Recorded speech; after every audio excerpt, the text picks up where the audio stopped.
Welcome to the All Things Financial Podcast. I'm Trey Peterson, and I'm with my business partner, Yelisey Coots. And today we're going to talk a little bit about confessions of a financial advisor, different things that we see, things that we find interesting, intriguing, and things that I think oftentimes are not helpful to others. Yeah. Before we dive in, what do you have to say, Yelisey? Confessions of a financial advisor. Well, I think we should just jump right in. Let's talk about our pet peeves, right? And I was actually thinking, normally we probably want to make sure that we don't say any names and keep some of the information just a little bit off, just so nobody recognizes that we're talking about them. But I say today we just go full send and disclose That's everything. My first story is about you. No, I think the first thing I'd say is I feel like we're in the greatest industry out there, and I think everybody should feel that way. You should find that thing for you. Yeah. For me, what I love about what we do is we get to meet with people who are in and nearing retirement. The average person that we serve is 65, typically 55 to 75 years old, and then obviously aging past that. But what I love is we provide an office that we have holistic planning, whether it's investments, taxes, insurance, whether it's longevity planning. As you start preparing for retirement, that's where we help people with a team of fiduciary financial advisors, insurance agents, estate planners, and everything related to Social Security and Medicare. But today what we're going to talk about is some of the things that we have seen that maybe would help those that are listening to make sure that they're prepared for retirement, and really how do you avoid a lot of the mistakes that we see a lot of people make. So I think as we dive in, I'll start with something. What's interesting is a lot of the people that we meet with have done a good job saving and even a good job accumulating assets. But a lot of people have not done retirement income planning before. And so I think one of the mistakes that we see a lot of people make is they don't plan for how to best use their investments in retirement instead of a paycheck. When your paycheck stops and all of a sudden it's going to start from retirement assets. And I think one of my pet peeves, I'll start small and then we'll get into bigger things, is a lot of people are mistaken in what their expenses are. And I think a lot of people are really optimistic in what they think they're going to live on. And a good example of that is how often we run into people, and when we talk about expenses, their definition of expenses is their fixed expenses, when really what they should be using is their living expenses. And I think what you and I would agree on is there's a lot of people, they're only $500 to $700 a month away from either their money lasting as long as they need it to or even running short. And so I think one of my pet peeves is when we're sitting down with a couple and they either on their own or through another financial advisor is they've planned for expenses of $5,000 or $6,000 a month for all of retirement, but they're spending $8,000 to $10,000 a month today. And we end up showing them that even if you're off by $1,000 a month, what that does over a 25 to 35 year retirement plan. And so I'll get into more stories, but one of the challenges I think that I have and that we have is showing people what their real living expenses are, because that impacts how we invest the money, the recommendations that we make. And I think sometimes that can be challenging. It's really challenging, especially when there's a disconnect. When the person comes in and they're like, hey, I'm aggressively saving, I'm nearing retirement, I'm super conservative. And then we take a look at the bank statements. Yeah. And it's like they spend more on dining out than they do for their mortgage, right? They just bought a brand new Mercedes. Yeah. And, so that disconnect is there. And then trying to help bridge that, helping them to understand, hey, this is actually the money that's going out every month. And then all these irregular type expenses, these one-time expenses, that actually is $4,000 a month consistently. Right. So it's tough to help people to see that, but also you have the sentiment of hey, I've worked so hard, it's time for me to start enjoying this, and they're really looking forward and anticipating retirement, and we're having to kind of reel them back in a little bit. So I'll never forget one of the first challenges I ever had with a client, a couple, we'll just call them Jim and Jane because those were their names. No, I'm just kidding. There you go. We're changing names to protect people. It was at the first firm that I worked at, no longer serve these people. Yeah. But long story short, they came in, and I remember telling the staff, I said, hey, I have to have a serious talk with the Johnsons today because they've overspent by about $50,000 in their first year of retirement. And $50,000, to some sounds significant, to others it doesn't sound like a lot. If they were to continue this, instead of their money lasting until their 90s, they were going to run out in their 70s. And I'll never forget, because when they walked in, we started the conversation like we always do, friendly and talking about kids. And then I said, hey, I want to get serious for a minute. I said, one of the things I've noticed is that from the plan that we created about a year ago, you guys have been overspending on average of $4,000 a month. And it hasn't just been $4K every month, but it was chunks of money here and there, randomly. And I said, one of the things I've done is I've printed off every time that you guys have requested additional funds on top of the monthly paycheck that we send you from your retirement assets. And as we went through it, I thought we'd have this great conversation with Jim and Julie. And I quickly found out that it was Jim that had requested the money and Julie didn't know that this money was being requested. Yeah. And it went from a financial planning meeting to a marriage counseling appointment because Julie didn't know that Jim was spending this extra $50K. Right. And what was so interesting is the whole meeting, Julie was so mad at Jim, and I was actually, to be honest, on her side because this was a significant mistake. And it turned out that, he had a gambling problem, and he was using the funds to make up for mistakes that he'd made. And my first thought is, how do we help him? Well, then we get to the end of the appointment, and she said to me, hey, I need to backfill my savings account. And so I'd like to make a distribution and add it to my savings account to our emergency fund. And I said, okay, no problem. I said, how much do you need? And she goes, well, $40,000. And I said, $40,000. And she goes, yeah, we've just had some things with the cabin and, unforeseen circumstances. Well, then her husband looked at her and he said, I didn't know that you've spent that $40,000. So here she's mad at him the whole appointment for the extra $50K that he'd spent, knowing the whole appointment that at the end she was going to have to come clean that she spent an extra $40,000. So now we're talking almost an extra $100,000. Yeah, right? So $90,000. A simple rounding of error. Net income. Yeah, simple rounding error. Plus you add in taxes to say 22%. So they're over six figures above what we had planned for. Yeah. And what was so interesting to me is here she's mad at him the whole appointment, knowing the whole time that she did the same thing. So the tables quickly turned, and I just said to them, I said, hey, we can sit and fight or we can solve this together. And so the reason I share that story is one of the things that's really important is that you and your spouse are on the same page of what do we want our lifestyle to look like and can we afford to do it? It's another thing if you can afford to do it and one or both of you just don't want to versus you're doing it and you can't afford to. And I think for Jim and Julie, they were still in a situation where that could be salvaged. The retirement plan wasn't like totally ruined. Whereas for some people, it's like, hey, if you do this, and in some cases they've already done this, and they come in and they're looking for advice, and we're like, we're no longer planning for retirement. We're planning for your survival. Like this isn't going to go well for you. There is no margin here anymore. Well, I would say there's two types of clients that we serve. There's those that call us and they tell us what they're thinking of doing. And then there's those that call and tell us what they've done. Right. And so I would say one of my pet peeves is when we're trying to serve a family, help them live well, enjoy retirement, and instead of calling and asking for ways to make something happen or calling to ask about how to make something happen, they call us and ask us if they're in trouble. And so what I would say is with your financial advisor, be someone that calls and says, hey, here's what I'm thinking instead of here's what I've done. And they'll be able to help plan with you better, make your money last longer, and even strategically make sure that you're doing it in a methodical way so that you don't pay more in taxes than you should. Let me summarize this. Pet peeve number one, be transparent with your spouse, be transparent with your advisor, and ask, here's what we're thinking of doing. Is there a better way to make it happen? Instead of saying, here's what we've done. Yeah, and I would say that goes just a little bit beyond just like not just being transparent with the accounts you have and things like that, but also like what your goals are in retirement.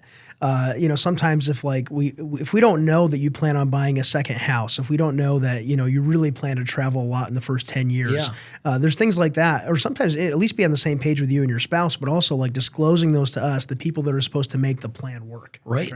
Pet peeve number two, don't surprise your advisor with a big purchase. Yeah. So one of the things that makes our job as planners really difficult is when we've spent 2 or 3 years planning on spending $6,000 a month or whatever that number is, and then you come in and you go, hey, I know we've always talked about we're the people that we run our vehicles into the ground, we pay cash, we just bought a vehicle and now we have a $900 a month payment. that can really throw you off. $900 a month doesn't sound significant, but what a lot of people don't know how to calculate is not just the $900 a month extra as an expense, but now that's $900 a month for 5, 6, or 7 years, depending on your payment plan, that isn't growing at 8, 10, or 12% in the market, which represents not a $60,000 purchase, but over 10 years, $120,000 purchase or more. And so one of the things, we recently had a couple that they came in and they said, hey, we've never talked about this, but instead of spending $5,000 a year on travel, we purchased a home in the Villages of Florida and we got a great deal. Now, all of a sudden, not only do they have one home that isn't paid off, they add a second mortgage, a second property with property taxes, insurance that needs to be remodeled. And I sat with this couple and I said, hey, as excited as I am for you, you have 5 years that you can own 2 homes or you're in trouble. And so the reason I share stories like that is, as long as you have a good relationship with your spouse and your advisor, the way that you keep it a good relationship is you say, hey, here's what we're thinking about doing. What are your thoughts on this? How does it impact us today? How does it impact us in 10 years, 20 years, and 30 years? And how do we make sure that we're maximizing everything we've worked so hard for? Instead of, here's what we've done, please tell me that we made an okay decision. Yeah. And it's, we're not insensitive about it because a lot of these people, for 10, 15 years before retirement, that was their dream, right? They wanted the home in Florida and they're eventually going to have that. And then it's like, hey, let's just pull the trigger on it, Yeah. And I love the way they always bring it up. I mean, maybe not everybody, but it's like, oh, I forgot to mention, we also got this home. Like they know that hey, every month we spend $13.99 on Netflix, but I forgot to mention this $3,000 payment that's going towards the home. Yeah. And it's like, but if you've been pursuing that, thinking about it, dreaming about doing this in retirement, and then somebody else, a third party is telling you hey, this isn't sustainable. It's, we're not insensitive to these conversations. It's important to talk about it in a way that we're not just telling these people, pulling out the rug from under them, but and I think you'd really do a good job at that. Yeah, well, I think we both do. We work hard to do that. So one of my pet peeves is social media. And I know it's funny saying this in the context of this, right? How are we business partners? Right. Well, it's mostly... That's my second job. Yeah, so it's mostly, people know that I'm in the industry, so they'll send me a little short clip and it'll say, never invest into a 401k. And it's I don't know, then it's just a bunch of little talking points. And it's always the same guy. He's always got big sunglasses, Lambo in his driveway. I mean, you know who we're talking about, right? Yeah. I mean, I'm making him up, obviously, but it's always that, and it's there's always some one liner that in reality, maybe if you extract some obscure detail, it's hey, that you could argue for that, but it's always not very conventional. Obviously, it's clickbait, and I that's one of my pet peeves. Yeah, I would say another one that it can be really difficult is when we run into spouses that. I would say most people are married to their opposite. I know I married my opposite. So it's one thing to not start on the same page, but it's another to not have flexibility for your spouse, So one example is when we meet with people, a husband or wife, when we talk about risk, what do we normally find? The wife is a little bit more conservative. Wife wants to be more safe. Husband wants more aggressive funds. I think one of the things that I would say is a challenge isn't that they disagree, because we almost always marry somebody that disagrees, but it's when neither party will bend towards the other to give them security. One of the things that I've learned being married, 10 years in September, so not that I'm the professional yet, but when I think about that, one of my wife's biggest needs is security. And so there are things that I do differently than I would do if I was single or if I was married to somebody that was aggressive, higher risk like I am, in order to make sure that my wife feels secure in our marriage. So I think one of the challenges that I see is that when we get a couple in and neither of them are willing to do what it takes to give the other one peace. And we've got a few couples that actually the wives are more aggressive and the men like security. And I think a lot of that, as we've even talked about, talks about how you're raised, what that looks like. And so one of the things I would encourage people is, if you're married, as you look at investments, put each other first. Think about, what does my spouse need to have financial peace? Because one of the things I have found is my wife, Stephanie, having peace is more important than even having greater returns on some of my assets. So be thoughtful of your spouse. make sure that you're living with peace, because even though you might be making a better financial decision based on your opinion, not having peace is a bigger cost. What's your next one? And this one is, it's only a pet peeve in the context of retirement planning, fad investing, like, crypto. For a long time, it was precious metals, like it still is to some extent today. Yeah. But we have people coming in and it's like, hey, it just seems like everybody's getting rich off of this. I don't want to miss out. What do you guys have? Can you guys put me in this? And, sometimes we do, we carve out a portion, maybe some fund money for something that we wouldn't traditionally put into one of our portfolios. And sometimes clients just go on their own, right? They just go and they buy it. They do. Here's the problem. When eventually it tanks, and I'm not saying it will tank, you're always in trouble, right? You're at fault for not getting them out of the investment sooner, or not talking them out of it. Right. And it's like, it's easy to chase some of these fads. It's easy to get, caught in the clickbait on these Instagram videos, potentially, pushing you towards a specific fund or maybe a cryptocurrency that sounds like it's very promising. But at the end of the day, like when we're talking about retirement planning, like there's a reason why we have a diversified portfolio. And it kind of goes in line with, sometimes the clients who come in and they say, hey, I'm looking at all my investments over the last year. I'm noticing that these really performed well. These performed poorly. Why don't we just buy more of the ones that performed well? Yeah. Let's just get rid of the ones that and they're looking at this short window of time. Right. So it's like it kind of goes hand in hand with that. It's like, hey, there's a reason why we maintain the diversification, right? We don't know which asset class is going to perform well. Right. We do know that if we maintain this type of portfolio over time, we're going to do well. We're going to be able to meet your goals and objectives in retirement. Right. And I think that, like, chasing some of the fun, trendy stuff, I mean, that's okay with some play money, but occasionally people get caught up in that, and it can really be detrimental if you take a big loss. Well, I think an example of something like that, I'll share this because these clients are no longer with us. One of the things I'm really proud of is that we have like a 98% retention rate. Really rare that someone that starts with us doesn't stay with us. But wonderful couple, some of my favorite people. And she came to us, a year and a half ago, and she was in basically like a Christian Bible study that talked about investment groups, which, by the way, I'm all for. And she goes, everybody in my group is talking about silver. I should have silver. And this couple did a great job, couple $1 million. And she kept asking me, what do you think if I, buy $20,000 or $30,000 or $40,000 worth of silver? And I said, well, are you thinking more of like a mutual fund or like the physical silver that you put in a lockbox in your house? She goes, I want the stuff in my house in case the world collapses. We have an emergency money. Yeah. So I said, hey, I think it's a good idea as long as you decide that you're just going to hang on to it basically until you pass and you give that money to your kids. Silver, gold, very likely to continue to go up. But what you don't want to do— she needs to barter with it at the end of the world? Man, if you barter with it at the end of the world, then you're chipping it off and you're probably trading it for something that, like food, and I think whoever has the food has no use for the silver. Right. But people think about those things, and that's not bad. I mean, you're more likely to keep food in your cabinets for the end of the world than me. I just know I'll stop over. I did that once. And you won't let me live it down. Y2K. Yeah, not Y2K. Oh, yeah, COVID. Yeah, COVID. Yeah, you were set for years. Dude, I bought a generator and I bought some canned, some non-perishable items, all right? It wasn't that big of a deal. That was great. No, but I would say is, so they said, what do you think? And I said, well, here's what I think. If you go buy physical silver, you're buying it from someone that's selling it retail. So I said, if you buy it and you go to sell it, you decide in 6 months you no longer want the silver, now you're likely to sell it to a wholesaler that's going to pay you and then mark it up to put it in their storefront. And she was like, okay, we'll just hold it forever. So they took $40,000 out of one of the accounts from us, which is great. We supported it, bought the silver. 6 months later, her husband called me and said she wants to sell the silver, but we went to sell it and they're going to give us 75% of what we paid 6 months ago. And I said to him, I go, Jim, I told you this. And he goes, I know you told me, but she's mad that you let us buy it. Yeah, right.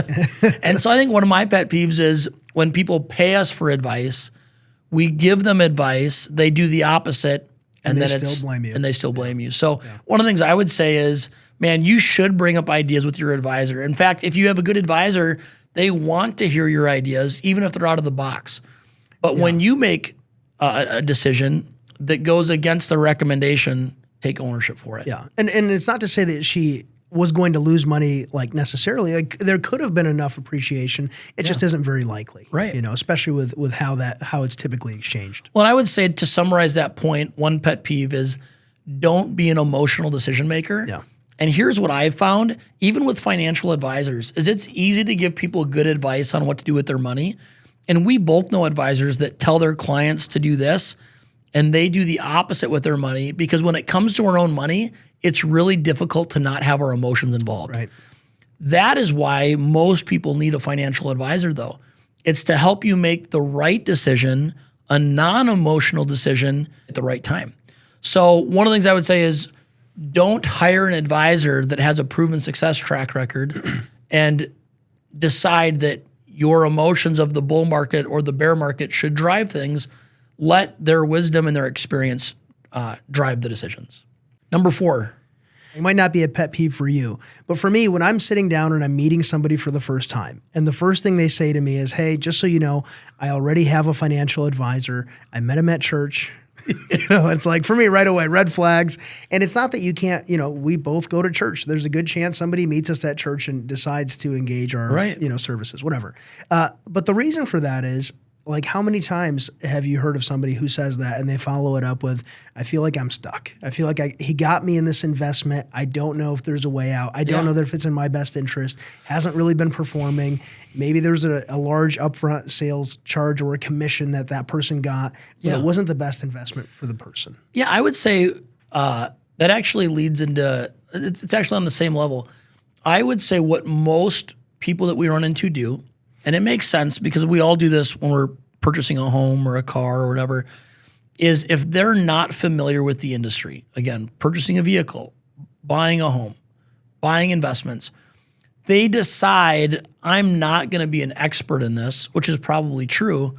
So instead, I'm going to find somebody that I know, like, and trust, which is typically somebody like us. They have similar hobbies, similar faith, and they decide to trust that person. And if I trust you, whatever recommendation you make, I'm going to go with.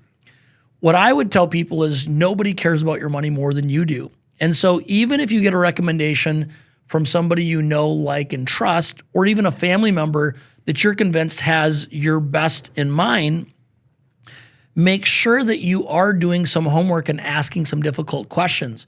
What are the fees on this account? How has this performed the last 5 years? What happens if we have poor performance? Because you and I both know we've picked a lot of great investments and we've had some that didn't perform based on the market. What does it look like to get out? Am I stuck or is there a way out? And so one of the things I would tell people is find somebody you trust, but then ask questions that allow you to earn that trust or allows them to earn the trust instead of just giving it and assuming they're making all the best decisions for you. Yeah, I think that's great. One thing too, and I think we were just talking about this, we're not saying that you're working with somebody at church is going to lead to fraud or a scam or anything like that. No. But there are instances, and I think that you were just mentioning that in what percentage of cases where that's, where somebody is a victim of fraud or something like that, and how many cases like it's related to, people that were closest to them, whether it's family members or church members or things like that. Without, making it about that. But. Yeah. And by the way, we are very for working with people of the same faith, working with people of the same place that you worship. Yep. Just make sure that you're not asking other questions because you met at church. Yeah. You still have to vet them. You still have to make sure you're working with a professional, someone who's competent, who knows what they're doing. So I love this one. What is the most embarrassing thing that you've said in a meeting? Like, honest, this whole podcast, I've just been waiting to get to this question for you. I think you probably have a list of embarrassing things I've said in a meeting. I tend to just get rid of those. Like I wipe them from my memory. I will say that if I were to reverse that and say embarrassing things that clients have said to me in a meeting, which is also one of my pet peeves.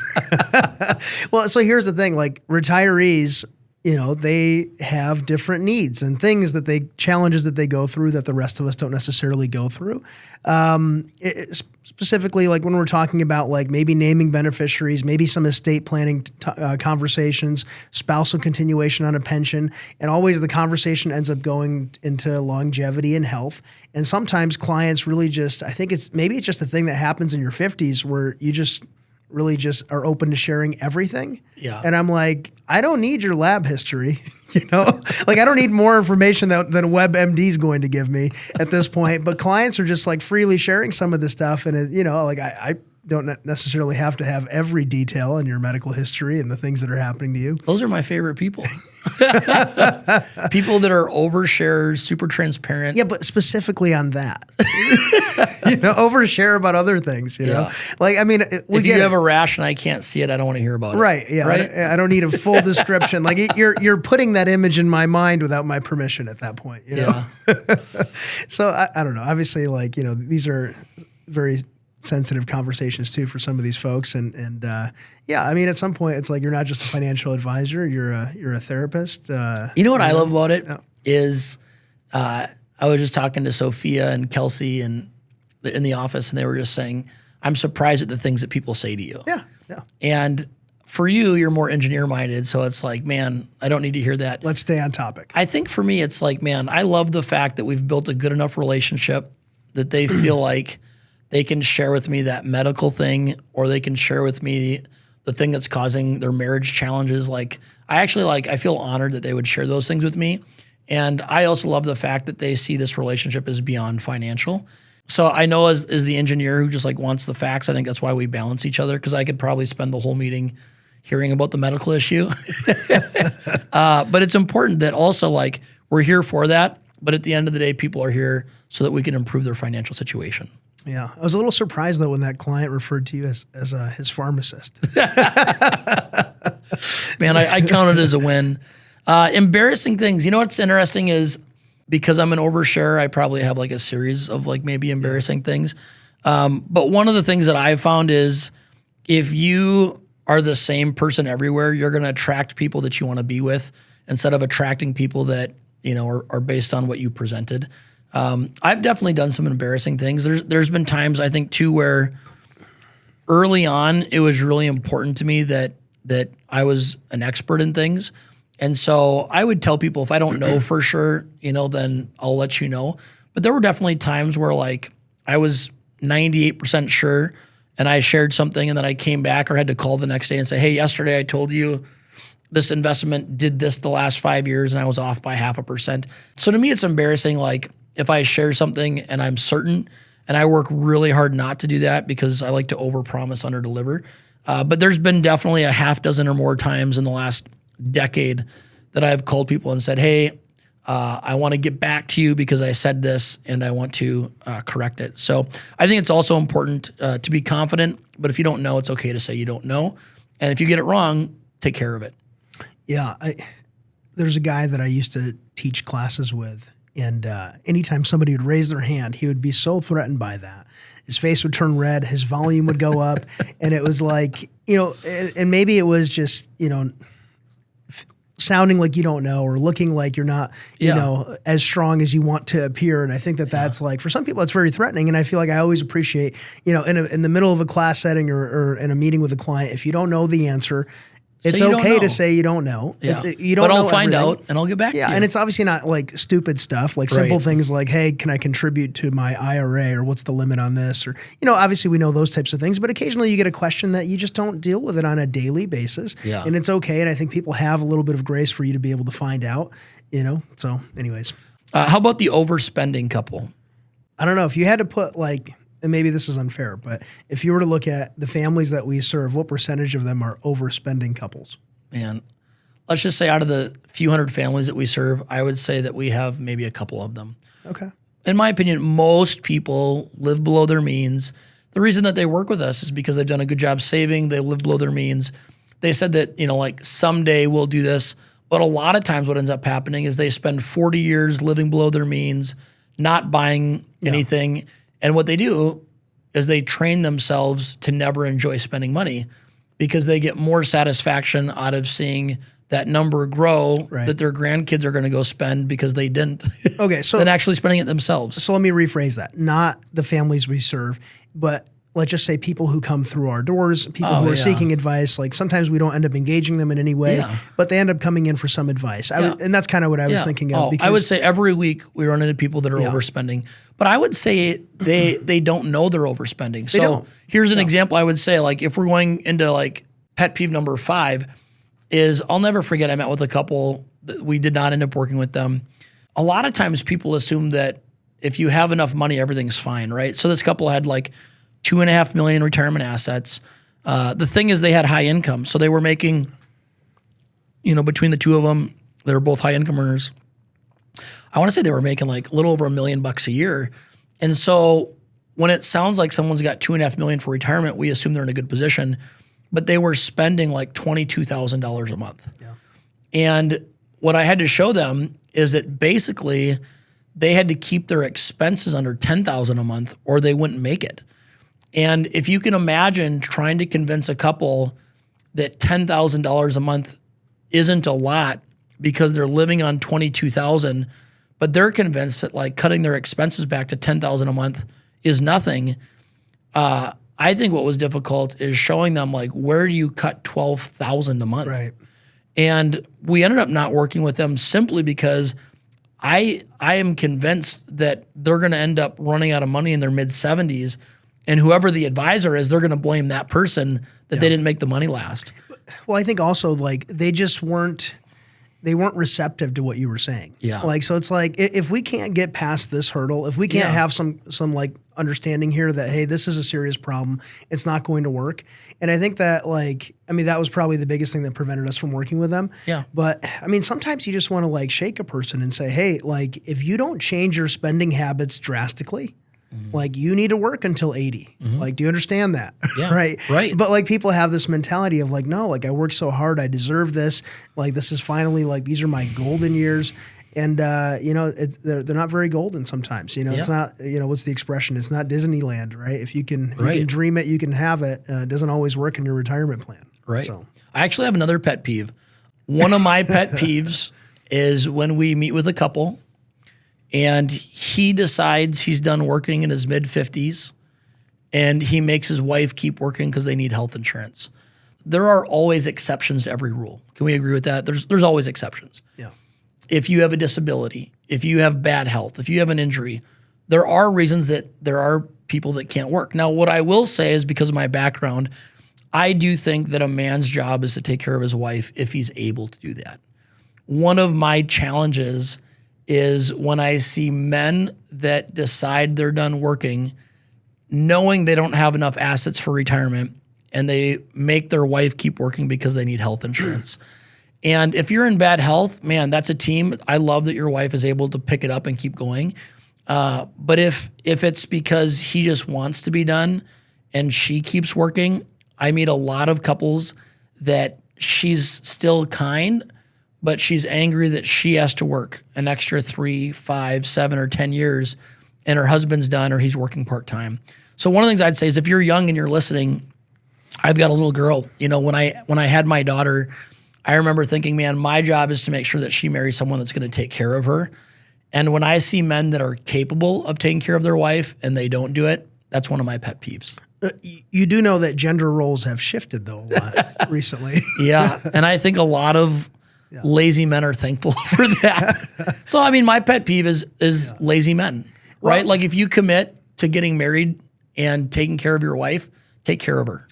Here's what I would say though too. It's just a little bit of a counter to that. We have a ton of our clients where the person who makes the money is the wife. Right. And we serve a lot of women that are very skilled, very independent, high income earning, very independent, which is awesome. In fact, we employ a lot of women that are that way. That way too. Right. Yeah. So, there's, and in some of these cases, it's not even close. Yeah. Like a few people that I'm thinking of where like the disparity between what the husband brings in compared to the wife brings in. Yeah. Like it would be devastating if she were to retire early. For sure. So I know that everyone's situation is totally different. And I think that what you would say would also apply in a family if finances are tight and they're not on track for retirement and both people are able to do something meaningful or have the skills to do it. Yeah. Probably you would say the same thing in either situation, whether it's, Well, what I would say it comes down to is your wife okay with you retiring before her? Yeah.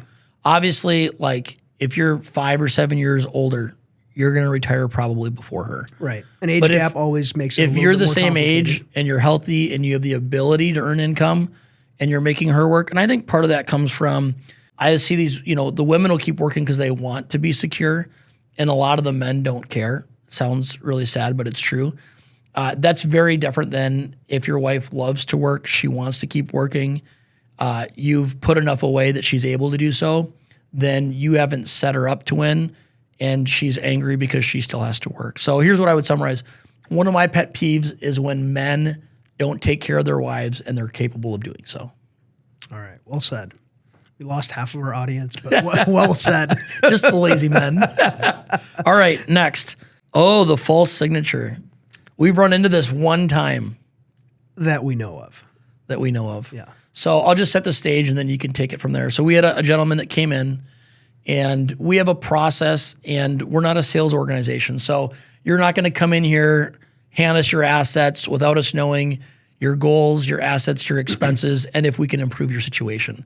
But we had a guy during 2020 when the market dipped that basically ran in. He didn't make it through our process, and he's like, "Take my money. I need your help." I was in a meeting, and you go, "We'll help you," which is what we do. And he came in by himself, but most of the money was whose? I mean, like 98% of it was his wife's money. Most of it was his wife's money. We'd never met his wife. We'd never met her. She never came in. And he basically said, "Put together the paperwork and I'll take it home and I'll sign it and she'll sign it." So, and I told him, I said, you can't have her sign it. She can review the paperwork. We're sending the paperwork home with you. But she when has you to come come in to back with the sign. paperwork, I need to see her driver's license. I need to, witness the signatures happening. Yeah. And so you gave him the paperwork. Yeah. And he went to his car and he told us that he lived close. Yeah, that they're going to be right back. He'll be right back. And 5 minutes later, he came back in and all the paperwork was signed. Yeah. And our response was, "Hey, we want to believe that your wife signed this, that you made it home, that you came back within 5 minutes, Yeah. but we're not moving assets until she is here and present." And What was her name again? in this example, it was Julie. Julie. Julie keeps doing it, huh? Yeah. So, one pet peeve is no false signatures. We won't let it happen. We're not going to believe the best. Your spouse has to be here, Yeah. And I mean, it's, especially starting the relationship. I mean, you got to think there's a lot of things where you can get in trouble for, falsifying a signature or signing on behalf of somebody else. Yeah. But in the financial services industry, we're so heavily regulated. And even if it wasn't for that, it's a big deal. Mm-hmm. You don't have another 20, 30 years to make it up, right? If something goes wrong, if somebody, makes a decision that they didn't intend to make, that's a big deal. Right. So if anyone who's in the industry, be extra careful with that. We know we have some colleagues that are a little bit loose with the signatures sometimes, and I would say, hey, that's not something that anybody should be messing around with. Yeah. Don't lose your business over falsifying a signature. What's another pet peeve of yours? I've got one. I'm holding it off. I mean, it kind of goes in line with people making decisions and telling you about it afterwards. And sometimes, we kind of talked about this a little bit. Hey, I bought this stock. It's down 30%. What are my options? We told you not to buy that stock. Or sometimes, just things that there's really very little you can do. And I think one of the most sensitive and challenging conversations is especially around health. It's like, hey, my husband's going into a nursing home on Thursday. We've talked about planning for this event, for the last 5 years. You've done nothing. You've taken none of the advice we've given you. Yeah. And now on Thursday, you're checking him in and we have to scramble here. Or we've been here for 10 days and we forgot to mention it. Oh, yeah. We've had that happen. For sure. Yeah. And then, another big one is, and this one is really, I would say, one of the most tragic things. Usually in any family relationship, somebody gravitates towards doing the finances. Mm-hmm. And the other person, a lot of times they just check out. They're not always involved. And I think a pet peeve of mine is when somebody comes in, and you can always tell, it's, in that initial meeting, when one person is coming in and they're not bringing their spouse with them. Right? Oh, my wife, she finds all of this very boring. She's really not interested. Or my husband, he's so busy, he doesn't really care for this. He lets me handle all of it. Yeah. Not only is it not a productive meeting for us, we, in any relationship, we've been doing this long enough to know that, hey, if you're married, you have different goals and objectives, different risk tolerances, which we've talked about a little bit. So we're not seeing a full, clear picture of your situation. So it is a pet peeve because eventually, if somebody passes away, how many times have we had a spouse who comes in here who says, hey, my husband or my wife handled all of this. They're gone now. Yeah. I don't know what to do. And those people, unfortunately, get taken advantage of. Yeah. I also feel bad for the person that they really care about their retirement. They really care about their investments, and they actually can't get their spouse to show up to our office. Right. And they might be married to a wonderful person, but that person doesn't care enough to actually spend a few hours of a day or a couple days over a few months to make sure that they're going to be financially secure for the rest of their lives. Yeah. So one of the things I would say is it's really important that if you're someone that said, hey, I don't understand the money, I don't get it anyways, love your spouse enough to show up, to hear what's going on, so that they know that even if you're not going to leave here an expert or even have a good understanding, that you care enough about them and your retirement situation to show up to make sure that the plan that's presented fits your situation so that the two of you can be on the same plan. You could share that one story, though, about the multiple divorces. And Oh, my goodness. I'll share that. So I think it's a good one. And it's a little bit more unusual, but I think that unfortunately, we see a lot of people who in retirement in the later years of life, their marriages don't always work out. And then people make other decisions that sometimes aren't necessarily in their best interest. Yeah. Well, I would say that my mom does marriage and family counseling. And what's interesting is over my life, I've heard her say several times that isolation and loneliness are very dangerous. And so the reason I'm starting with that is we meet a lot of great people, but we also have met some great people that lost a spouse or that got so lonely that they married somebody that actually wasn't a good person. And I think there's a lot of good people out there. I think most people are good people, but we've run into situations where a couple gets married and they each have their own home, and we've seen where they decide to move into one knowing that they're going to bring the proceeds together into their house, and somebody moves in and they sell their home and they keep that money to the side and they actually don't buy into this joint family house. And now the person that agreed to buy this house first is actually stuck with a mortgage, paying out of their retirement accounts, and this spouse who is supposed to be their best friend and partner, and they actually hold proceeds to the side. And so one of the things I would say is, even in a marriage, we've seen where somebody was manipulated. We've seen where somebody wasn't treated well.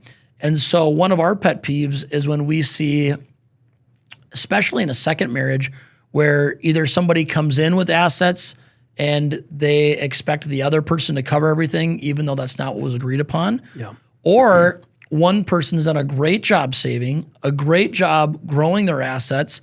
The other person comes in with nothing financially, which there are always different situations, but now they want to have control over the assets that they didn't earn. And so what I would just say is loneliness and isolation are dangerous.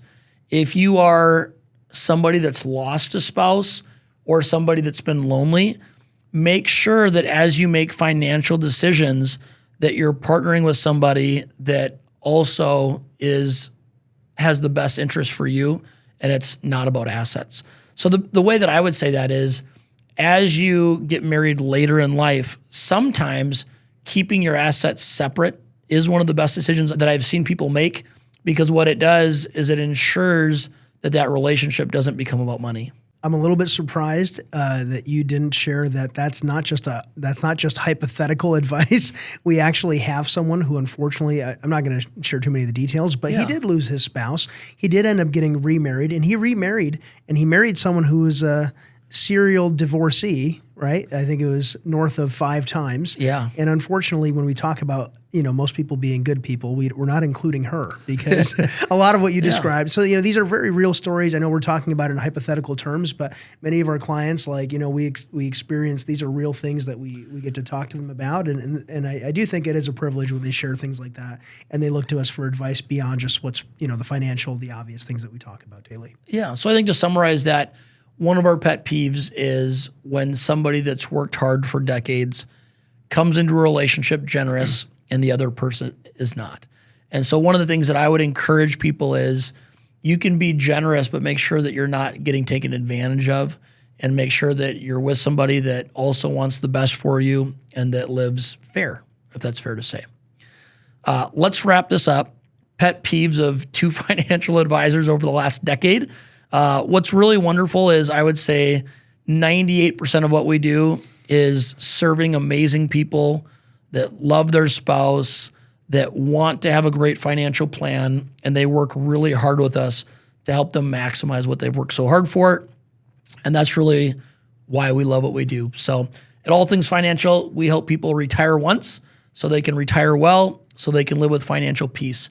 I'm really looking forward to our next episode. And if you've got a question that we can answer in the next episode, please feel free to call us, email us, and we look forward to answering that question.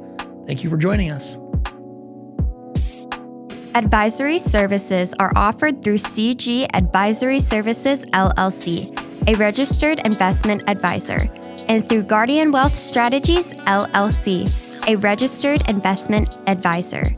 CG Advisory Services, LLC, and Guardian Wealth Strategies, LLC, are separate and unaffiliated entities.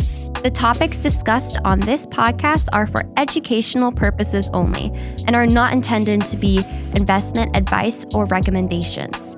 Listeners should consult with their own financial professionals before making any investment decisions.